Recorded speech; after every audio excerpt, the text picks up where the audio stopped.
Give me one more, Tim. Toss them in a dumpster. Hey, that'll work. Put them in hour two. Come on, man. All right. So anyway, this is what I'm disappointed about. People are going to go, man, what's Clayton just? He's going to rant on something, right? Cannolis. Listen to me on the cannoli shit for a second. I can't find a cannoli. I'm gone. You're gone. I can't find a cannoli in Green Bay. I've checked all the local bakers and this and that. Nobody makes cannoli. Now, listen, it's not. Thank you. It's not an Italian heavy culture up there, right, Tim? Like there's had a lot of different cultures come through and settle that area. We did a history segment on that one show. They have a lot of strudels. They what? A lot of strudels. Oh God! All right, so here we go. So what do we got, Tim? Mostly German, right? Germanic, and then I'm trying to think of some of the other. A lot of great Mexican bakeries here too, especially on the east side of town, man. Or do they got that fried? Do they got that fried ice cream or the fried cheesecake and put the ice cream on it? Yep. Oh, man. Yeah. So you know, we'll do all right, Clayton. We'll make it happen. We'll get your sweets fix in. Yeah, we've got a place to get them. I'm just disappointed, man. I'm like, the heck, what's going on here? Why can't I get a cannoli in this town? I'm in East Tennessee getting. You guys made fun of me when I said I've never heard of a cannoli. It's because I live in Wisconsin, brother. What do you want me to do? I will say this: if I had to choose between beer cheese and cannolis for the rest of my life, I'm choosing beer cheese. No question about it. Mike Hebring says, "Thank you for the super chat, buddy." He says, "I can get a cannoli in West Bend and bring them." Somebody said there was one in another town that's close by as well, where you can get cannolis. Mandy found a place we're going to get them from. It'll be fine. I appreciate you offering, Mike. I'm looking forward to meeting you at the draft, though, Mike. It's going to be a blast, man. Angelina, H.E. Solder, reached out. They don't have cannolis. Not on the menu. I was like, how is your name Angelina and you don't have cannolis? This is fraudulent. You want to talk about rigged. Hey, we may have to just go up there and, give Paulie his tribute, and, and they'll take care of it for us, Yeah, no. I'll say, I'm just going to leave it alone. Give me the gabagool, the cannolis off the menu. You know what I mean? Like, why do y'all let this guy run this joint if he ain't got cannolis? Tim, did you hit it at the same time?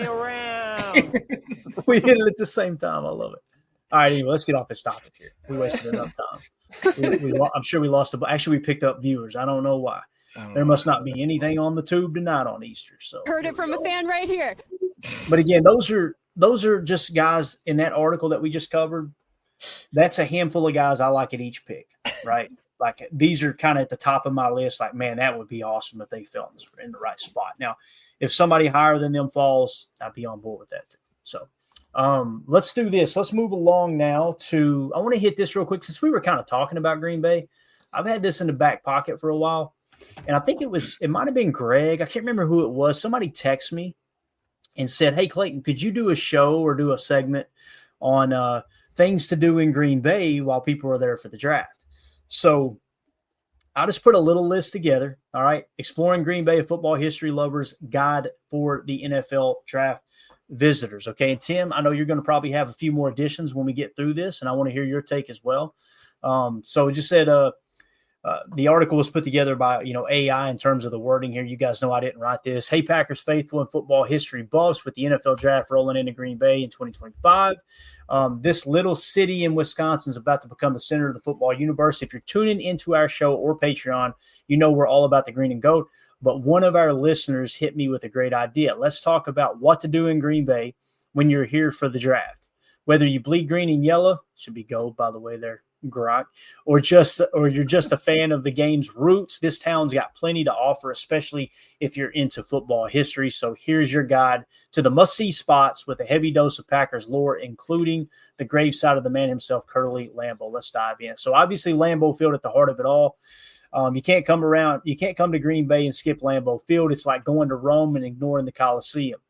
This isn't just a stadium. It's a shrine to football. Opened in 1957 as City Stadium. It was renamed in 1965 after Earl Curly Lambeau, the Packers founder and first legendary coach. With a capacity of 81,441 today, it's the NFL's oldest continuously operated stadium and home to some of the game's most iconic moments, like the Ice Bowl in 67, where the Packers beat the Cowboys in negative 13-degree weather.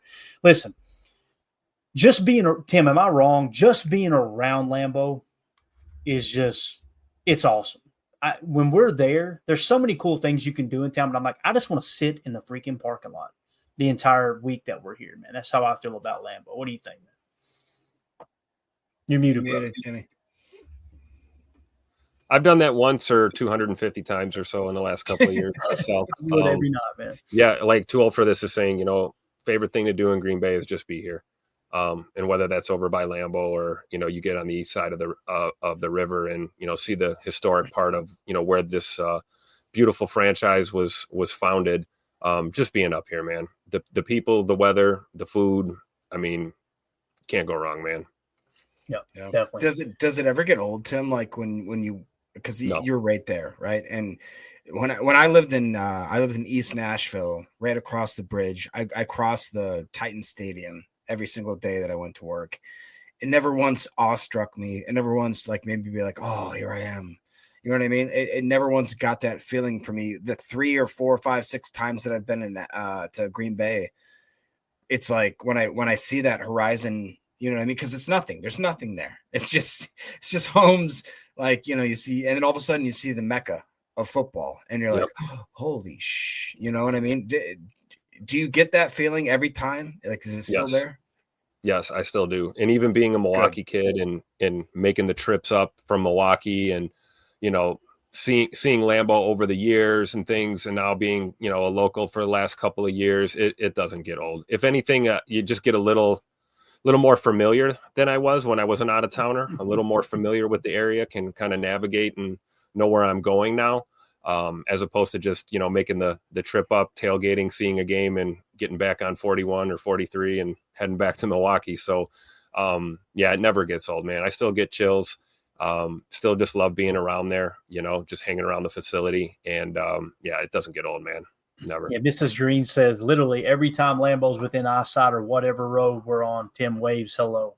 Yes, So true. So true. true. Gotta witness.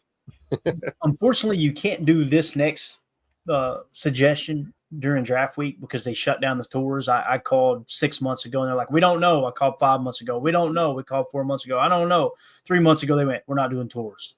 So appreciate the heads up. So anyway, Emilio's never done a stadium tour. Okay. I'm going to be honest with you guys. Hey, he might have to just miss his flight, and then we'll do it. We'll do it next week, I'm going to get a lot of hate for this, and I'm completely prepared for it. If you say, Clayton, you can go to a Packers game or do a stadium tour, which would you rather do? I would rather do the stadium tour and watch the game on the TV. Yep. My battle command central here, right? Yeah. It's just me personally. That's because you're one of those tape guys, Clayton. Exactly. So it says take a stadium tour to walk through the players' tunnel, peek into the locker rooms, and feel the ghosts of Packers legends cheering you on.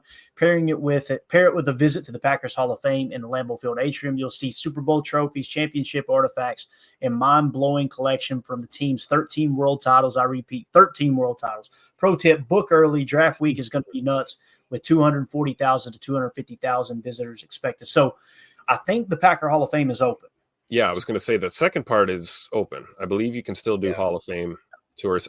Again, though, probably just insane waits. Get your tickets early, plan ahead. I'm sure a lot of people will want to take a Hall of Fame tour. Yeah, definitely, man. Yeah. Definitely. All right, let's see here. Next, Tim, have you ever done the full? Clayton asked, you haven't done the full actual tour where they actually let you. Oh, you have? Okay. Yes. I did it. Maybe, oh gosh, like it was right after they did the last renovation. And it was one of the times where I was with my late grandmother and we got to go. They let us go on the grass for like 2 seconds, and then someone yelled at us for going on the grass. And they were like, don't go on the grass. And it was like groundskeeper Willie, you know? He came out of left field. He's like, "Don't go on the grass." I was like, all right. We were all. It's funny you bring that up while we're on that subject. Unprecedented access here to Lambeau Field's turf is going to happen during this draft experience. It's out on the interactive map is out. You can check it out on the OnePass application that you need to access the draft, but they are going to give everyone in attendance an opportunity to win a chance to basically walk on Lambeau Field, kick a field goal, do a Lambeau leap, all of that stuff. So I think we really lucked out, and we should all tip our caps and salute the grounds crew over there at Lambeau Field, because that I can tell you that never happens. I mean, you get these guys are here for top 30 visits. They don't get to walk on the grass. Oh, dude, It doesn't happen very often. So something to keep in mind. That's hallowed ground, getting a chance to step on the hallowed ground at 1265. So keep that in mind during the draft. And they've got what they call a Packers Heritage Trail. And along this Heritage Trail through Green Bay, you'll see these signs explaining everything. One thing I would suggest, and this is free of charge, when you get up there, go to Curly Lambeau's gravesite. It's in Alloway Cemetery, right, Tim? I can't remember the exact name. I think it's at Alloway. Yep. So, and the sign kind of tells you where it's at. It says he's buried in the southeast corner of Alloway Catholic Cemetery, which is located almost directly east of here. He is buried in a family plot along with his father, Markle, mother, Mary, and brother, Oliver, and his wife, the former Dorothy Haslam. Lambeau, co-founder of the Green Bay Packers and the driving force behind their survival, died of a heart attack on June 1st, 1965 in Sturgeon Bay. Funeral services were held 4 days later at Shower and Schumacher, I think is right. Funeral home in Green Bay. Burial was the same day. Pallbearers included Don Hudson, Hall of Famer, Arnie Herbert, Hall of Famer, Johnny Blood, Hall of Famer, 3 of Lambeau's Hall of Fame players. Former rival George Halas of the Chicago Bears was there, an honorary pallbearer. That's absolutely awesome. Quote, the final gun is sounded for Curly Lambeau. It says John Gale, longtime pastor at St. Francis Xavier Cathedral, said in his eulogy at the funeral home, the Lord will total up the final score, and may God leave him with a winning score. That's absolutely awesome, man. You guys don't know, when you talk about the gun, games used to begin and end with the gun. Yep. They They would fire a gun in the air, and they would start rolling this old-timey clock on the scoreboard. Yep. And whenever that clock, I think they gave a gunshot for the 2-minute warning as well. But when the clock hit 0, fired a gun. All right, who won? That's back in the olden days, right? Curly's foot marker lies in front of a larger Lambeau tombstone. Another foot marker, which was donated years later, shows a sketch of Lambeau Field and the inscription, founder of the Green Bay Packers. I'm telling you, it's one of the first things I did my very first visit to Green Bay, and it was awesome. So glad we did it. So obviously, just goes on to talk about paying your respects there. It is cool, too. You'll notice here it says, just real quick, I think I've seen it here, gold flowers. Yeah, bring a green and gold flower or just soak in the legacy. When we went, there was a bunch of green and gold flowers on the grave, and there was a couple of footballs that had the G embroidered on. Fans just leaving stuff like that at the grave, which is really cool. So it was just nice to know I'm not the only weirdo. It's like, man, I want to go pay my respects to Curly Lambeau. So now another spot here is visit Curly Lambeau's childhood home. This is fairly close, to where Tim is over on the east side. This is his childhood home, and you can actually tour it. You can rent it out. I thought about originally renting it out for the draft and us going there and hanging out. But the last I heard, it was not furnished well enough where you can actually stay in it. You can just rent it out to kind of have a little hangout type thing, right? Can't imagine they have great Wi-Fi in that house. I could be wrong, though, so we got to make sure we can stream up there. But anyway, it says, want to see where the legend got his start? Head to 613 North Irwin Avenue in Green Bay, where Curly Lambeau was born and raised. This historic house, built in 1868, is just a short drive from downtown and one of the oldest standing homes in the city. Born in 1898, Lambeau grew up here before starring at Green Bay East High School and later playing at Notre Dame under Newt Rockne. While it's a private residence now, so no knocking on the door, snapping a pic out front is a cool way to connect with the roots of the franchise. Yes. It's a hidden gem for any pack. And tell your Uber driver, don't illegally park on Irwin Avenue. I was gonna say, don't do it. You know, those people are like, please, don't come here. So park around the corner the legal way and walk over. Do it the right way. Yeah. So we mentioned the Heritage Trail, right? And where it kind of starts is City Stadium. So City Stadium, guys, this is where this field was built, right? And the high school was built over the old field that they played on. And then this is now, it became City Stadium. So the Green Bay Packers played there until 1956, right? If I remember correctly, I think it was 57 that Lambeau was built. So this is the actual field. These kids get to play high school football on the same exact field, the area. Obviously, the surface has been replaced, that Curly Lambeau's Green Bay Packers played on. Now, they also played at Bellevue Park. They also played at where's the place closer to the river, Tim, that I'm trying to think of? Hagemeister Park. Yep. really cool pictures you can go online and find of Hagemeister Part 2. Literally just had it roped off, the out of bounds roped off, and the people pulled their cars up right to the rope, and they were sitting on the hoods of their cars watching the ball games. So I swear I feel like I was born, 60, 70 years too late. Wasn't that how they, like, when there was night games, all the cars would face towards the stadium, and that's how they got the light, was to have the. I'm sure they've done like, it at a time. Like, dude, it to me, it feels like the Field of Dreams type stuff. You know what I mean? Like, you build a little freaking field in the middle of nowhere. If you build it, they will come, kind of thing. I feel like that's Green Bay for football. It's like, it's insane. SDM40 gets confirmation. Curly Lambeau's house 3 minutes from the Oval Office. There you go. For anybody who was asking. Okay, so he was a Black Card member. He got in no matter what. Jacob knows he works the door and he dances the poles. So, all right. So it says if you want more history on foot, check out the Packers Heritage Trail, the self-guided tour, or hop on the trolley tour. If you're here on a home game weekend, takes you through downtown Green Bay to spots tied to the team's early days. One highlight is the Old City Stadium site we just talked about, Green Bay East High School, where the Packers played from 25 to 56. You'll also pass the Neville Public Museum, which has a Generations exhibit with Packers memorabilia mixed into the city's story. It's a cool way to see how this small town became Titletown, USA. Now, we had dinner plans to go to this Hotel Northland, this next stop. That was our plan. We were going to have dinner with the guys, and it was basically going to be Tim and his wife, Emilio and his lady, and me and Mandy were going to go have dinner there.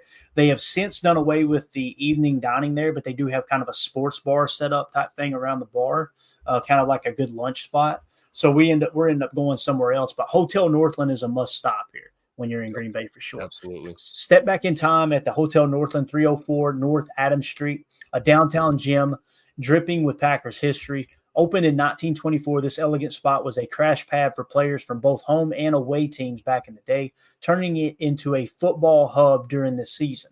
It's also where Vince Lombardi held team events, from press conferences to strategy sessions, making it a cornerstone of Packers lore. Fully restored and reopened in 2019. It's now a luxury, I guess is how you would say that, right? Luxury spot to grab a drink at the Walnut Room, or even stay the night if you're feeling fancy. It's a must visit for any fan wanting to walk where legends once roamed. The other thing about this spot, when you go in, there's a handrail when you walk through the door, and at the corner of the handrail, they've got like this, I don't think it's bronze, but it's something like, it's definitely some kind of metal where it's preserved, and it's a replica of Lombardi's fedora, his hat that he wore on the sideline. So it's just a nice little touch there as well. And I'm telling you, man, if you have one, I've never done this, okay? I've never done this. But if a man were to have one or two mini whiskeys up there in the Walnut Room, they got a sofa in the lounge that's really, really comfortable. Your wife's probably going to get pissed at you whenever the Uber shows up and she's got to shake you to wake you up to go outside. I'm just going to leave it at that. Heard a story once about a man doing that. Yeah, we don't know who that is. Yeah. Vince Lombardi's home. All right. This is still standing, right, Tim? We've talked about this. It's over on 667 Sunset, right? This is something you would want to do if you're going to go to Curly's grave site in Alloway. This would be a good second stop, not too far away. Pretty quick ride over to Vince Lombardi's house. He had a couple places that he lived in while he was here, but this place on Sunset is the house that, his kids grew up in while they were here, and this is where he lived the bulk of his time in Green Bay. Those infamous, basement get-togethers in the rec room, this is where it all happened right here. Definitely. It says, for a quick dose of Packers royalty, cruise by 667 Sunset Circle in Green Bay, where Vince Lombardi lived during his legendary tenure with the team from 1959 to 1967. This modest ranch-style house was home base for the coach who led the Packers to 5 NFL championships, including the first 2 Super Bowls. It's a private residence now, so keep it to a drive-by. Not that kind of drive-bys, you knuckleheads. I know some of y'all listening in Milwaukee. All right?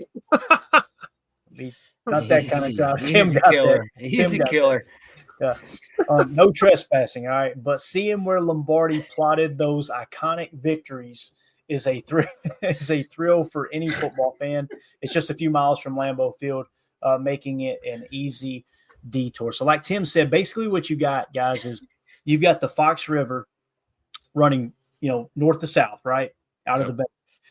You got the east side of the river, you got the west side of the river. Lambeau's on the west side of the river. The east side is where a lot of these spots are. Like Alloway is kind of southeast, right? Yep. And you work your way north to where Lombardi lived, and then work your way on north to where City Stadium is, where Curly Lambeau's childhood home was. Downtown area, Tim, right, is where their front offices were back then, if I remember correctly. I remember seeing Green Bay Press Gazette building is another stop you should check out when you're downtown. It's part of the Heritage Trail tour as well. So all those, if you look it up, there are, all those locations are there. You can do self-guided, or you can, get on the trolley, whatever. But yeah, you should definitely check that out. See where the original offices were. Mm-hmm. Yeah. Deadfish says Vince Lombardi is buried in Woodbridge, New Jersey. He is. And if you guys haven't seen it, go tonight on YouTube and just type in Vince Lombardi, A Football Life. Should be a 2-part series. And the funeral, when they show the funeral on there, man, it made me tear up. Hearing his daughter talk about how people line the streets of New York to see, the hearse take his casket and, bring him home. The music that NFL Films always is just unbelievable. You guys have got to check it out. Really, really cool. The really cool thing too at Lombardi's house here is if you take a little walk to the park there along the river, you can look directly west and you can see Lambeau Field. You can see the big G off in the distance. Great photo opportunity. You don't have to worry about trespassing either at Lombardi's old house. So something else to check out if you're in that area. Definitely. And again, when we mention these spots, don't go make yourself at home, right? Don't say, hey, PTA told me to go out there and put a 10 on Lombardi's lawn. Don't do that. It's not like the Oval Office. You can't just nestle up and they run you out of there. Down. They run you out of there. No, they want you to come. Please come. Please. We need people, All right, next, Titletown District. Listen, I'm a history nerd, but Titletown is unbelievable. Tim, that's modern history right there. Yeah. There's no NFL draft in Green Bay without Titletown. And, we got to say that, right? There's no Titletown without Mark Murphy. So just got to tip our cap to him. But yeah, this is like modern era history here, this development. Definitely. And again, you guys can go look up a map of all this stuff as you get ready to attend, the draft. The Titletown is going to be, this is where everything's going to be happening for the draft, basically, right? They're going to be using the football field to run the 40s, kicking field goals, things like that. It's going to be an absolute blast. I think it's safe to say this now because I know he's moved since then. But when I was up there for my private tour, we got a double guide private tour, just me and Mandy. It was a 2-hour long tour of Lambeau and locker rooms. It was really, really cool. These Titletown Flats, Jordan Love actually lived there when they drafted him.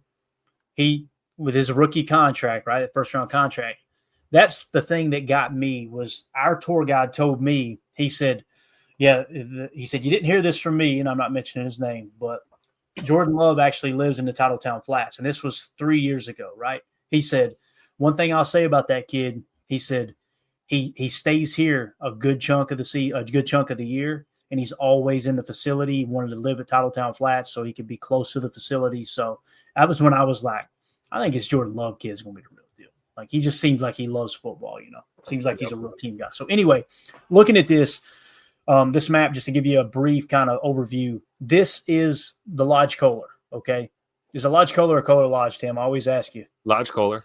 Lodge Kohler. This hotel, it's expensive, but boy, is it awesome. We always get the room on this front face that overlooks Lambeau. It's just the best thing ever, man. Got an awesome coffee shop inside as well. Up here on the balcony area on the top floor, they've got the Tavern in the Sky.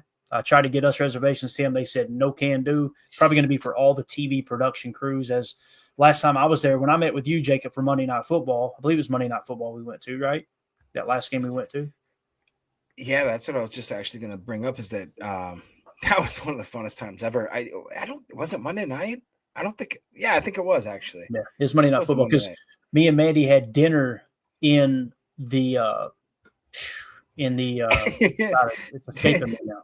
Do you remember you told me, you're like, hey, we got some nice seats here and you can't be getting all rowdy or whatever. And you got to be kind of quiet. And we had guys behind us who got kicked out and got banned from buying beer to the point where I was like, I'm gonna go get us a beer. And I believe I was the first one to ever get Mandy Green Bay Packer cheese curds, if I'm not mistaken, right? I bought her first Green Bay cheese curds. I believe that to be true.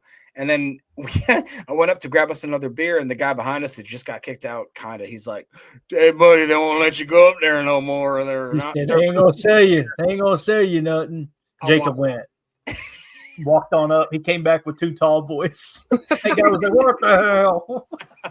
It was absolutely awesome.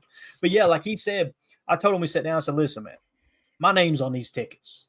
Let's don't be an ass in here. All right, let's And it was halfway through the first quarter, people were jumping all around us and everything. I was like, okay, maybe we can turn it loose a little bit. It got rowdy in there, didn't it? It was pretty cool. It was fun. But anyway, that's the Lodge Kohler. And again, Tavern in the Sky is awesome.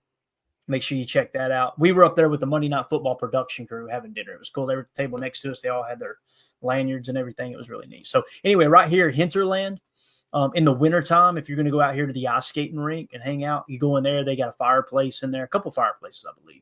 They got a bunch of beer on tap, great food. They got a real good beer cheese soup. Last time I was up there, it was excellent as well. So I've tried beer cheese soup all over that town. I was going to say, damn. Yeah. So Hinterland's a cool spot. You got Arians Hill. That's where the Tubing Hill is, obviously. You've got a arcade in here, like the virtual golf arcade and all that stuff. I've never tried their pizza, Bates. Bates says Hinterland's pizza is good. Tim?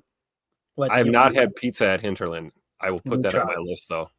We'll do that while we're up there. Man, that might be a good little spot to swing. And the Top Golf Swing Suite actually just recently changed. That's Bel Air Cantina now. So it's a different restaurant over there. And I'm not sure if that's what they put there, but I know they're redoing that old Swing Suite there. So do they still have the Turn? Is it still there? No, that's what's changing. Yeah, gotcha. It's going to be a rebrand, basically. I think they're still going to have the Swing Suites inside, though, I believe. Okay. Don't quote me on that. Guess we'll find out when we're stumbling around up there next week, huh? That's right. We'll give it all a look. And again, you got there's a health club up here. There's a medical facility as well. There's other apartments outside of the Titletown Flats now. Just really cool stuff. When I was there, you go up this hill. This is kind of elevated right here. I guess that would be south, I believe, of that football field, and they had the big replica Super Bowl rings on display and everything. Really cool. It's just you can get up on top of that hill and take a picture back at the football field, Titletown and Lambeau. It's a really good shot. So make sure you don't forget to move your cursor up there. Move your cursor back up just to the south of Lodge Kohler there at the top there. A little bit. Now move it to your left. Mm-hmm. A little bit. Right there. Good old Crow's right West, baby. Crow's West. Don't forget. It is, Tim. Hey, there they are. So this Sports Illustrated cover was actually, this picture was taken at Crow's West. Is that I'm not going to get braces? Is that one that weird? And the booth is exactly the same everything. Everything's same. Yep. And the burgers are still as greasy, let me tell you. Yes. So I won't go into too much detail. I would just say this. I had a lengthy conversation with an older lady, and she would be okay with me saying that. Mandy and her ended up hugging before Mandy and her they just loved each other by the time, we left there.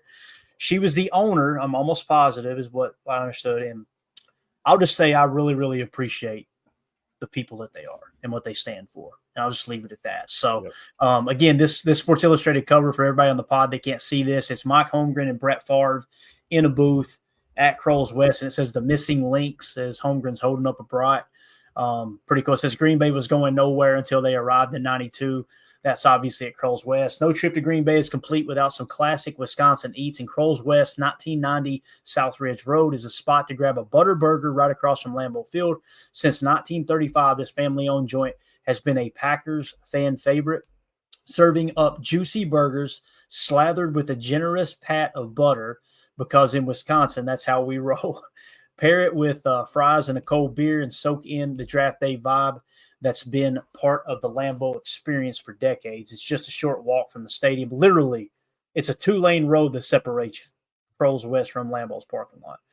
It's perfect for a pre-draft bite or a post-tour refuel. Obviously, you got to go to the pro shop. Tim has gotten in trouble in here, a time or 12, right?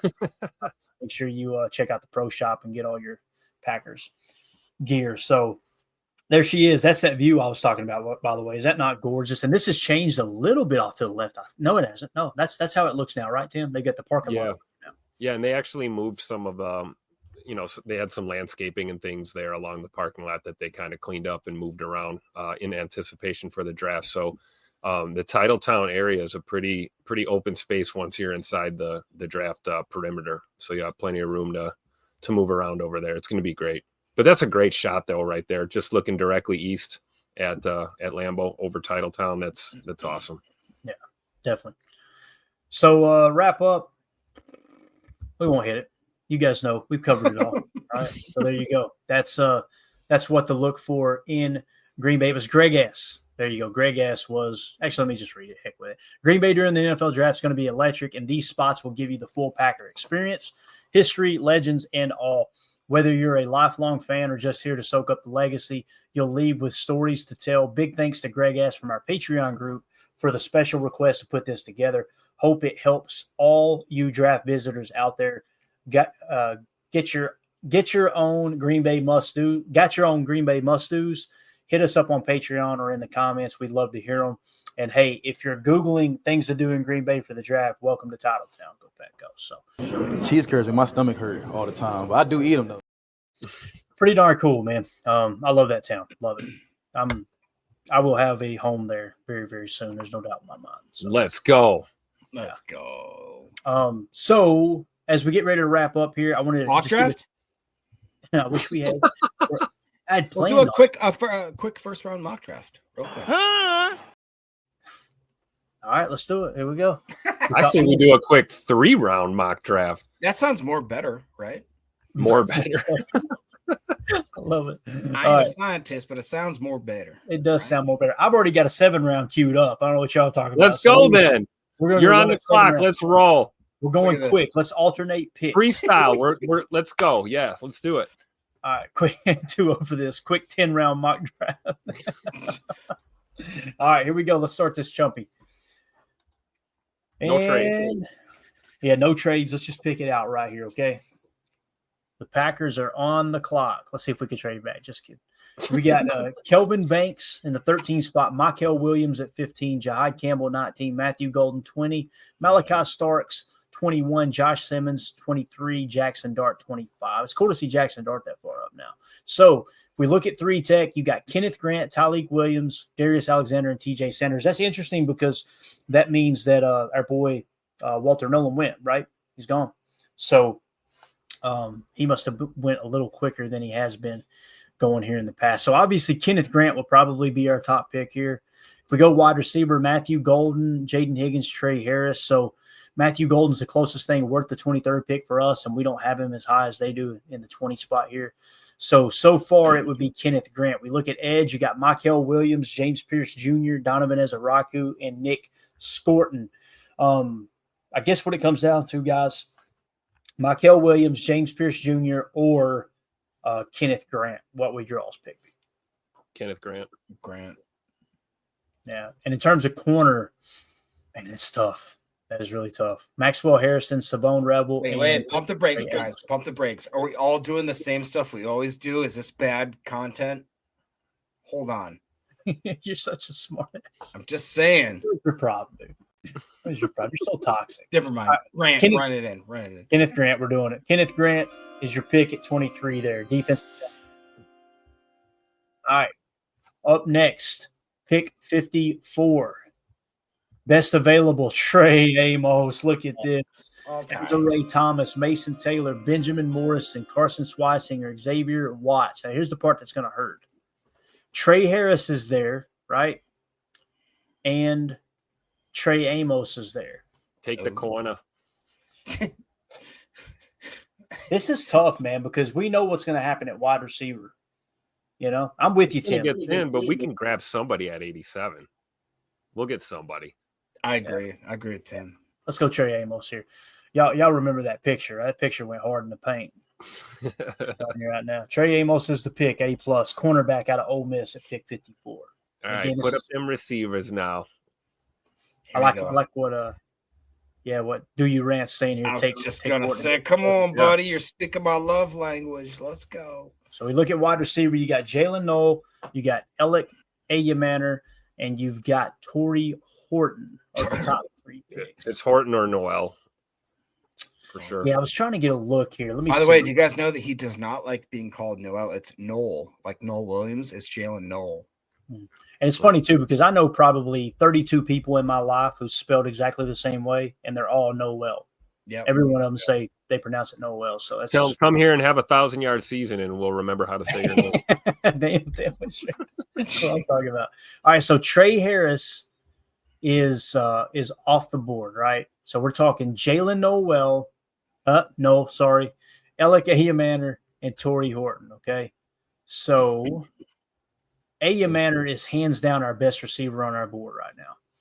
And then he goes, I don't know if you guys listened to a recent podcast where they talked about Ayamaner has absolutely no ball skills, like to the point where it's almost weird that he's gotten this high up on the draft charts. I know that Ryan liked him a lot, and after he evaluated him, he fell way far down on his draft chart. So I'll just say that. That's interesting. Yeah, because hearing other people talk about him, like there was many people in the college football space going, man, if he had went anywhere other than Stanford, he would have balled out. Like, why did he not enter the portal? He would be literally a first-round pick. So that's interesting. So anyway, we got Ayamaner is the highest, Tez Johnson, Xavier Restrepo, then Jalen Noel, then you got Savion Williams, and then you got Torrey Horton. Now, if you go off the emojis here, Tim, Torrey Horton, captain, met with the Packers early, I guess at the combine, I believe it was, meets the athletic threshold, and he was a top 30 visit. If you go back to Ayamaner on our board, right? What's that? Isn't he at like 95 or 96 on our board? Probably is. Yeah, so it's not that much of a reach. Yeah. Again, what it comes down to is if we looked at our board, the pick would be Ayamaner. Jalen Royals is not there, right? No. I'm pretty sure he's already gone. Let me just double check here. Yeah, no, he's already gone. It would say Ayamaner, then Noel, then Torrey Horton. But I'm good with whatever y'all think here. Which of those 3 would you like to take here, wide receiver? We know Jacob's answer. I'll back you up. Jacob. Let's take Torrey Horton. Let's go ahead. Thank you. So we're going Torrey Horton. He's not supposed to go to a 108. Probably going to be a bad grade. Let's see. Yeah, got to be. That's all right, though. So we're going to go Torrey Horton there at pick 87. I like Torrey Horton. I think he's good football. All right, next. So we've already gotten D-tackle, corner, and wide receiver. I imagine we probably want to take a look at offensive line at some point. You know, Goody's going to draft at least 2 in this draft, in my opinion. So when you go best available, it's cornerback Denzel Burke, Will Howard, Anthony Belton. That's the top 30 visit, right? If I remember correctly. Mm-hmm. So let me resort the board here. How do you guys feel about Anthony Belton here? Kind of makes sense, doesn't it? He's kind of an athletic freak, right? Like he's a big boy, like 6'7" type guy, right? I believe so. Let me 6'6", yeah. 6'6". Belton. We've got him at 115 on our big board. Obviously, we're picking at 124, so that's good value, right? I think he was a pass rush blocking type specialist. I think that fits. Yeah. All right, let's do it. We're going Anthony Belton, offensive tackle, NC State. All right, now, gotta love that soundbite, Tim. Every time you hear it, I get so excited. I'll get ready on draft night when we do our live stream. What do you guys think about Peebles right here? We already got Grant, though. Aeneas no matter. We can take another D lineman. I mean, we can take all you want. I mean, Grant, do you consider Grant a one tech, an actual one tech, or do you think if he's more of a 3? Because Grant would probably play 1 in the base, and then he's got enough. The thing about Kenneth Grant that everybody loves is he's an athletic freak. Like the way he moves horizontally across the field, like his what do they call it? It is horizontal agility is wild. So yeah, like Drew says, Grant's both a 1 tech and a 3 tech. So think Kenny Clark in your nickel 4-2-5. If you go to a shade look where you've got a guy playing a 1 tech or maybe a 2-eye, something like that, Grant would play that Kenny Clark role. Devontae Wyatt would play that 3 tech role type thing. So yeah, that's again, he was nose tackle in their base, but base is almost obsolete. Love is both saying, don't think. Go ahead. Sorry. Go ahead. Sorry. Love and Football saying, don't think you guys have ever seen you guys take a backup quarterback ever. Love and Football, trust me, you haven't been watching enough because Clay likes to sneak that in there every now and then with a Jalen Milroe or a Tyler Shuck. Tell you something too. We're not opposed. We're not opposed. I catch the hate for it too. Let me tell you. So, all right. So we got our offensive line. We're good there, right? We go back to all here. Peebles. It does kind of feel like Peebles here. 122 on our board. Is he? That's what I'm saying. Yeah, I'm staring him right in the face here. Senior Bowl participant. Packers met with him at the Senior Bowl as well. 7th best at his position last year. He does not meet the threshold, Tim. Oh, that's interesting, right? He's a 7 RES. He doesn't meet the threshold, but the Packers meeting with him.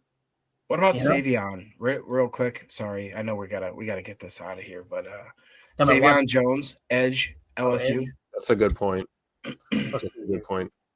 Savion Jones is 156, so he's quite a bit lower than. But edge, like a lot of these other groups, is not going to get better as we go. No, it's not. You're right. Let's do it. Let's go. If we take Peebles here, right, which the board suggests you should take Peebles. If you take Peebles here, that means Colby Wooden is getting put to the practice squad or picked up by somebody else, right? That's essentially what that means. And I'm okay with that because, listen, I like Colby Wooden. I think he's a great dude, all those things that we say, but it has not worked out. It hasn't. No. He hasn't been healthy, and it's just not showing up on the field. It hasn't. So I'm going to go Aeneas Peebles here. So we're going to get Colby Wooden's replacement because the value is too good there. That's pick 159. Pick 198. All right. Let's see what we got on the board here. In terms of an edge. Rondé freaking Gadsden. I want to say this. We've been catching a lot of flack for drafting a tight end. Like, we've been catching a lot of heat in the comments like, man, why are y'all drafting a tight end? Guys, last year we had an undrafted free agent starting as tight end last year because Tucker Simmons or whatever. Yeah, like it's in, Ben Sims at time, Fitzpatrick at time. Like Fitzpatrick, yeah. I'm with you, man. I'm with you. Like, I would love to think that Tucker Kraft and Luke Musgrave are going to be healthy every single snap this entire season. But the reality is, tight end is a tough position to stay healthy with. It really, you're in there trying to block down on some of those defensive ends, and it gets nasty in there in the pit. So that's why, if the value is good at tight end, that's why we've been looking to take tight end. Yep. Essentially. So let's look at tight end real quick, Tim, since Rondé Gadsden popped up. Where's he at on our board? Do you know, Tim? Tim stepped away today. Let me check real quick. Let me go. Rondé Gadsden real quick. Gadsden is in the 155 spot. He meets the athletic threshold as well. So, and we can't get my boy Harold Fannin Jr. because he's off the board already. Yeah. Let me see where Jalen Conyers is real quick because I really do like Conyers as well. You like him now. I can tell he's going to be available probably in the 6th and 7th rounds. I think that actually is a good prospect, though. In our board, Jacob, we got him in the 170. So it's not necessarily that I like him. It's just when you heard they asked Greg Cosell, is there any other tight ends you want to talk about, Greg? Anybody else that sticks out to you? He's the one he picked. It's like, okay, he picked him for a reason. He ran good. He's got good production. He looks like he could actually be like a mix between an inline type tight end and actually can flex out. So like I understand, when I love Gadsden a lot because he's more of like a tall slot. Like you can flex that guy out. It's kind of like the same thing with a Harold Fannin Jr. type, where that archetype is like he's not that inline type of tight end where it's like you want him to block. Right. These are two very different types of, like, if you look at him versus like a Gunnar Helm or whatever, it's like that guy you expect to do tight end stuff. You expect a guy like Gadsden or a Fanning to do kind of tweener wide receiver / stuff. You know what I mean? So. Yeah, it's almost like a way to get 2 receivers without drafting 2 receivers. Exactly. Yep. That's the dude you can put out the boundary X with Christian Watson being out. In a pinch, throw him out there for a call. Hey, go run to the goalpost. You know what I mean? Like run to the pylon. I will say this though. Can you click all one more time? I did notice, like, just my opinion here. If we go to the top of best available, we're there. Scroll up a little bit. We're there. Oh, I thought we had. Then let me see interior O line. Mm-hmm. Drew Kendall or Joshua Gray. I think Drew Kendall probably a little more. Look at Clay Webb though. Have you looked at Clay Webb? Can't find him on the board. Drew Kendall's in the 138 spot. See, That's Boston College guy. Right. Good Clay point. Webb is obviously in a smaller school, but if you look at where he graded, 170. Who's that? Clay Webb's 170 on our board. Okay. If you look at his PFF grades, he's in the upper echelon every year he's been there. Granted, that's because he's playing against Jacksonville State, but Yeah. you And it's know, he's- PFF, so for all we know, that means nothing. right. And yeah, exactly. And I will say to Emilio's point, have you guys remember seeing that text message where he said, "Look at Luke Newman"? Hello, Newman. Hello, Newman. So Right Gadsden, guard. I thought you Sorry. meant the message from Emilio saying, "Look at running back. Look at running back." Look at running back. Kendall is 138. Kendall is higher than Gadsden. That's what it comes down to. Gadsden or Kendall? Which one are we taking, guys? I know what Jacob's going for. I'm gonna take Drew Kendall. I'm sticking trenches. What's I'm yours, cool with Jacob? that. I'll go with Tim. That's fine. All right, we're going to go Drew Kendall, interior offensive line from Boston College. All right, pick 237. It sucks not having those extra picks where we've been trading back a lot. It really Yep. does. You can feel yourself kind of take one in the gut there. You know what I mean? Ooh. Yep. Oop. Now there's Jalen Conyers, there's Tyler Batty, Cody Simon. I think you got to go Conyers here, right? I think probably do, man. That's really good value at pick 237. Anybody opposed to Jalen Conyers here? Nope. All right, pick 237. We're getting 189th best prospect according to the consensus big board. And on our board, I think we've got him a little higher. We got him at 171. So this is good value, meets the athletic threshold. Greg Cosell loved him. We're going to go Jalen Conyers. All right, pick 250. Best available. You got a running back, cornerback, D tackle. What did we not cover here, guys? Let's look at it. We got D tackle, right? We got Thor. we got 2 D tackles. We got 1 corner. We got a wide receiver. We got 2 offensive line and a tight end. I think Look at we need another corner. Linebacker. Corner. Yeah, corner or stack backer. All right, let's look at stack backer. Cody Lindenberg. Oh, shoot. Sean Dolak.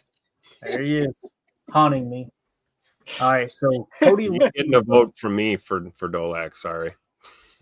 just to piss Emilio off. Lindenberg is not up there. Dolak's in the basement. That's right, Emilio. Dolak is in the basement, sir. So you know. Karen Reed. Let's see where Reed's at. Can we look at wide receiver real quick, too? Karen Reed's way down the list. Give me just 1 second. So Lindenberg, Reed. What was the other spot? We said corner, didn't we? Yeah, corner's Yep. definitely a need. Let's see what we Longer got. beam. Reed, actually, I can see it over here on this page. All right, so we got Jordan Hancock, right? Jordan Hancock is 198. Hancock. Longer beam is way lower. So 198 is the number to beat right now. Still the number to beat. BIL. Yep. So Herbie Hancock. It's Herbie. So Jordan Hancock is in the 198 spot. Jacob, you said you want to see wide receiver again? I did. Yes, sir. I'm in trouble with the wife. Lord have mercy. Yeah, we're way past the time, dude. Just We're draft like- longer beam. Let's get a corner. If we go corner, go ahead. all What, right. Jacob?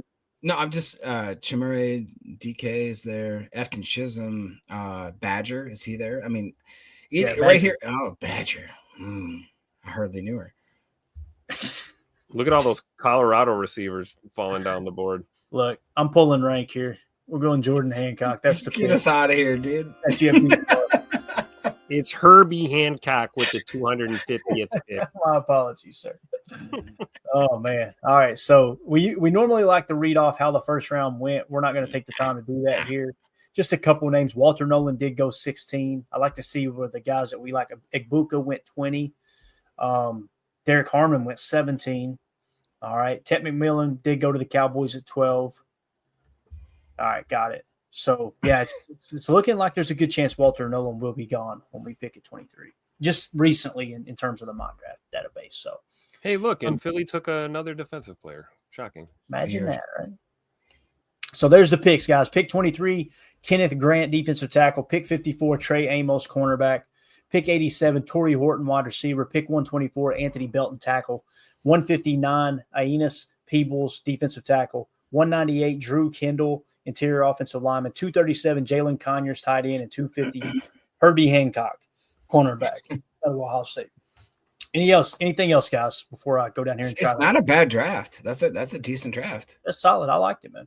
I didn't think it was bad at all. I do. Torrey Horton, gem of the draft, obviously. I'm spoiled rotten with these trade backs. I hope the Packers trade back big time, man. Oh boy.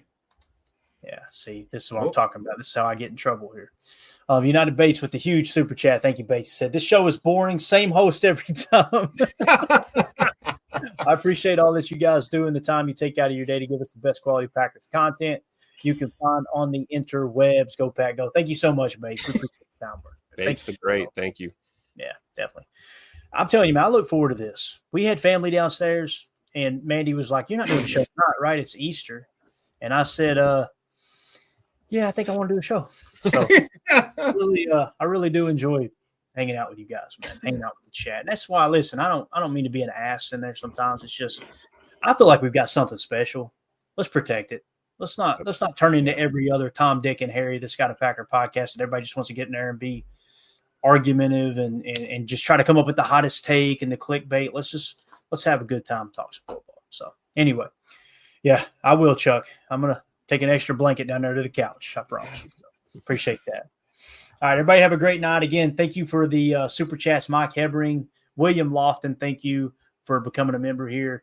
Willen Al Swiderski, probably the coolest name on the interwebs. Thank you for the super chat. Ron Samble, Mike Hebring, and Bates with the big super chat. Appreciate y'all so much. We'll see y'all tomorrow night, 7 p.m. Central for PTA Live. Appreciate y'all. And we go. Bye, guys.